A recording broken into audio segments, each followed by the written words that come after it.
Greetings, kitties! Welcome back to Keepers of the Crypt, our Tales from the Crypt podcast that delves deep into the dungeon of horrifying delights that Tales from the Crypt always had in store for us.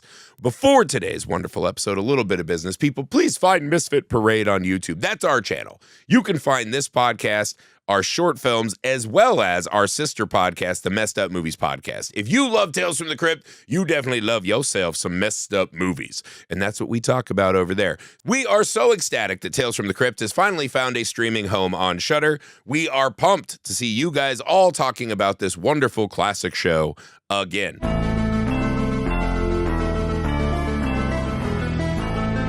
We are on Season 5, Episode 9 of Tales from the Crypt. The Creep Course, right? Here's a brief, I'll just read what IMDb has to say about it. A bookworm is tricked by a jock and her devious Egyptology professor to be the virgin sacrifice to an ancient mummy in the teacher's basement. Let's just start. Let's point of order with this. A couple things, right? So we have director Jeffrey Boam. We have the sex criminal Jeffrey Jones starring. He was really trying to let us know. They were really trying to put it on Front Street, and we just didn't listen. When he did Howard the Duck, that was the role. He's like, I live this every day. I know. And we refuse to hear him. Anthony Michael Hall, still close to his Brat Pack days, trying to reinvent himself within the high school from parents' wet dream to fucking every girl and opposing quarterback's nightmare. Yep. Right? And then we have Nina Siemaszko. I'm going to try to pronounce that properly. Oh, wow. Good. Playing the titular bookworm, right? Let's just start bookworm, here. Stella. This is one of those things that I guess like we just had to accept. If you give every episode one, what school has an Egyptology professor? And how much is that motherfucker getting paid? Jesus I'm glad you're bringing Christ. this up. He has an ancient tomb in his fucking basement. Well, that was my question, is halfway through the episode when there was like, when you discover the tomb, I was like, is this college? Are they in college? No, they're clearly in high school, right? To me, they're in high school, right? I think the thing that the show's telling us is that he is rich because his grandfather was also an evil fucking plundering archaeologist. Okay. And he works at the school, maybe pro bono, because all he needs out of it is fair maidens, which, as we learn, are hard to come by. I don't know what kind of idyllic town it is where everyone has these beautiful, huge houses on very small salaries, where you have an Egyptology professor at high school. Maybe this town doesn't have hookers. I mean, I don't know. This is the MO of guys who are serial killers, is you just go find hookers, right? I'm not saying it's fair. I'm saying it feels easier than every year they go, what a coinky ding. For the 20th year in a row, a high school girl enrolled in, checks notes, Egyptology 101 has disappeared again. I would love. See, there's another episode of this show. There's another episode of this one particular where they're all at a staff meeting at the high school. Like, sorry, are we still offering Egyptology? That's a thing. He's like, shut up! Shut up! You don't know. Don't rock the boat. I'm not close to tenure. Are you new here? I guess high school guys don't get tenure. Yeah. Apparently, I don't know. Apparently they do. Based on what I'm saying. He just started showing up. For some reason, he's in a classroom that has, like, scientific workstations, like fucking beakers and Bunsen burners. Yeah. And he's like, this will help with Egyptology. Egyptology. That's how we'll get him.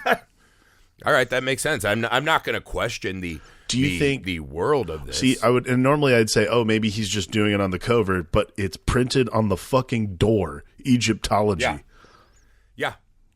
Yeah. No, it's an idyllic world of fucking highfalutin ideas and no fucking streetwalkers. That's the world where we find ourselves, right? Even the idea that I'm going to go to my high school teacher's house to get extra credit, I was like, wow, we really were just living in less informed, simpler times. We were just telegraphing the past the whole time and didn't do a thing about it. That's just not a thing. No teacher would even open the door because they're like, Yeah, I'm getting fired. Yeah. Like, no. one hundo, I'm getting fired. It's away. over, brother. All right. What did you make of Anthony Michaels Hall first bite at the apple, trying to reinvent himself from fucking Neo-Zoob dweeby to the fucking hot guy in school? I mean, that hair's putting in work. Let's be honest. Like, that is some great 90s I'm a jock hair. It's good hair. Quaffable. It was good. It was a good attempt. I liked it. I will say there was the scene when he was like pressing her up against the fucking Dewey Decimal System, and he goes in for the kiss. Where I was like, you can still see. You haven't learned this yet. You can still see the nerd in there. This is the one you haven't learned. You can still see it. You can still fucking see it. When he confronts her. Well, confronting's the wrong word, but when he rolls up on her at the cafeteria thing, like right after class, I was like, okay. He's getting this. Yeah, she's working her way through school, right? We've got a real she's all that kind of a setup going. Yeah. I can see who you are. And he takes her glasses off, and I'm like, is that... I like you for you, but take those Lisa Lobes off. This isn't going to work. Yeah. All you'll see in full definition is how I can't get erect if you don't take them specs off. It's very insulting, right? But she's going to... So the theory is... She's going to go distract the professor. He's going to steal the midterm, right? Right. The professor then unveils that he's dragging her into the tomb for what feels like just normal, gross, bad teacher stuff, right? She runs. Anthony Michael Hall shows up, and you're like, he's a hero. No, he's a villain. He's part of it. He throws her back in. He's like, can't you do nothing right? You're out of shape. They close her into the tomb, right? Yeah. This was a classic double cross, right? And then the double crossers are double crossing each other. He gives him an embalming poison drink. Is Anthony Michael Hall just is like doing I got a cigar and a fucking scotch? I was like, he really is trying to channel what he thinks a leading man is in this one. And it's a pretty good scene, right? Jeffrey, I don't want to be coy that I don't know that Jeffrey Jones is a monster. Yeah. He was really good at playing Cox. Like, that was an acting zone he was really good in. So they have a pretty fun kind of rapport back and forth about, you nitwit. Everyone paid attention to embalming. He was, again, Jeffrey Jones was the best uptight guy you could cast between like the 80s and 90s. Yeah, if you needed a dickhead who had like a not impressive job, like a man who thought of himself as a ruler of the world, but like, worked at a high school and then used that to fucking abuse everyone around him. This was your boy. That was him. Yeah. Also, because that seems to be what he did in real life. Also, because he was a huge piece of. Also, because he was a huge piece of shit in real life. Yeah. So that's all there. But their little interlude is fun. He's like shitting his pants with blood, and he's like, "You're like the poster boy for Depends," and you're like, "All right, this is all right." The episode gets a little bizarre. It has a weird addition as we enter the tomb. Right, he's dragging Anthony Michael Hall's body down. He's going to dispose of both these bodies in the tomb. I guess somewhere in this tomb near the sarcophagus and all the treasures, there's just stacks of dead teenage bodies. I don't know if the mummy eats the bones like a fucking junkyard dog. Whatever it is. We open the door, and Nina is now in full fucking Egyptian princess regalia. No glasses. Yeah. Right? As we saw her getting choked before, she fucking pretends to be the fucking princess that as we learn, this pharaoh had a love. He couldn't get her, so he was put in a tomb, and every year they would bring a lady to him so he could consummate the marriage he never got to consummate, and they would die, and they would keep doing this every year. Jeffrey Jones's character now, the Egyptology professor, now fucking carries out this curse, right? All right, cool. And the mummy's now working for her, right? He thinks she's the princess. The weird thing they added that I don't know that we needed, I don't know if anyone was paying attention enough, because she even says, she's like, I'm the perfect student. I pay attention, and I take excellent notes, so I knew how to beat him. And Jeffrey Jones's face drops. Yeah. And he goes, did you? And she goes, yeah, we did. And I was like, I had to pause for a second. I was like, wait, what? Oh, God, she fucked that mummy. This episode, they tell us this high school girl, who is played as a virginal high school girl, fucking threw it back on the mummy to fucking survive it. Again. This withered, desiccated corpse, it leads you cannot not think about, what does fucking a mummy look like? What are the rules of this? Can it be a face sit? Does he have a position he likes? Does it look like one of those hot dogs that like falls into the fire and you got to pull it out with your stick and it's really sunken and shriveled up? Because again, like the whole back. Is he still erect? There's no blood. How do you get an erection with no blood? Well, I mean, it's just straight bones, right? Magic. It's just magic. The whole back half of this episode, especially like when, again, once you know who Jeffrey Jones is, and he's like giving Anthony Michael Hall booze, you're like, oh God, this is so bad. Like, oh. Yeah, I think once he locks a girl in a tomb, you're like, well, this is gone horribly awry. This is bad. This is real bad. He's like, oh, and he's also giving that underage person alcohol. This is not the way I wanted to watch a Tales episode, is for the, truth to come out, essentially. But when that whole look at, oh God, it's like, yeah, dude, I'm not sure a face sit is in the way. I feel like, I don't know if that, I guess that's consummating.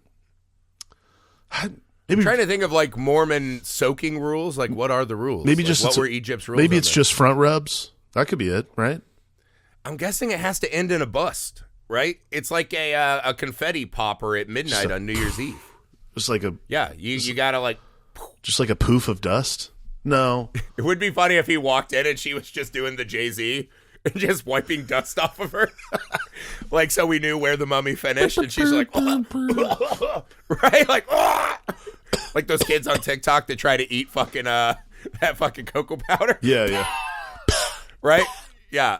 But yeah, she fucked this mummy. It rips Jeffrey Jones's brains out. Again, I think one of the things I'm always fascinated by Tales from the Crypt episodes, because again, we talk about this all the time. Morality plays, right? You do bad, you get got. This fits into that.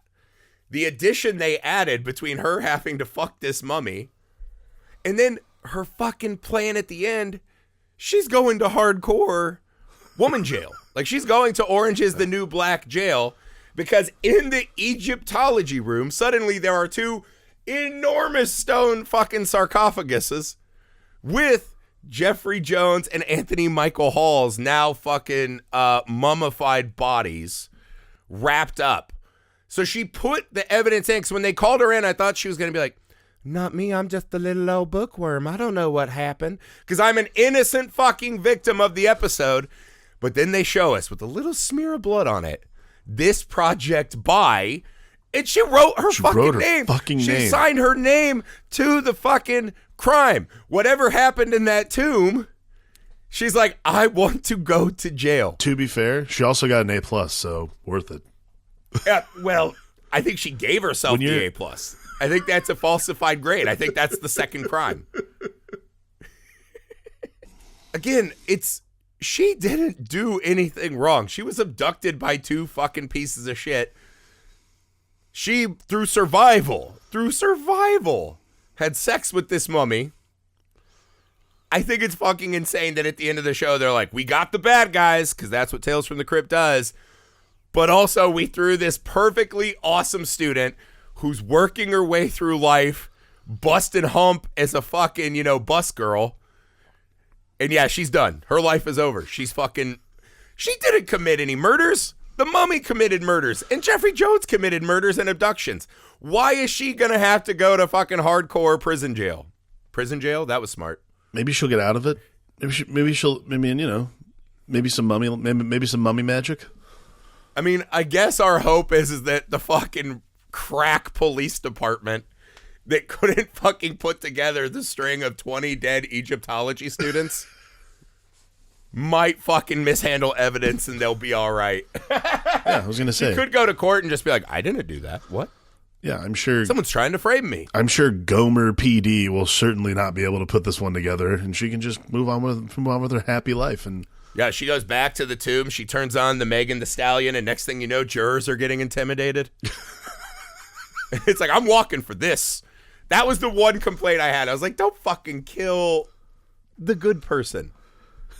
She's getting righteous retribution. Don't fucking kill her. See, a modern retake would be a modern remake of this episode would end with the credits of her and the mummy doing dancing to body yada yada. It'd be like that fucking little clip from She-Hulk.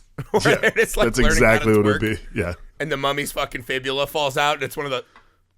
They do that like rom-com. Come on, you scamp. You fucking scamp. You got no cake. What are you doing? You got no cake? I don't know. It was a good episode, man. It's fun. It's bizarre. This one is one of those. I like Tales from the Crypt that feel like grown-up Goosebumps books. Yeah. This is the category I think this falls in. It's fun. The cast is good. It's fucking weird. That's what I'm looking for from Tales from the Crypt. That's it for Season 5, Episode 9, Creep Course.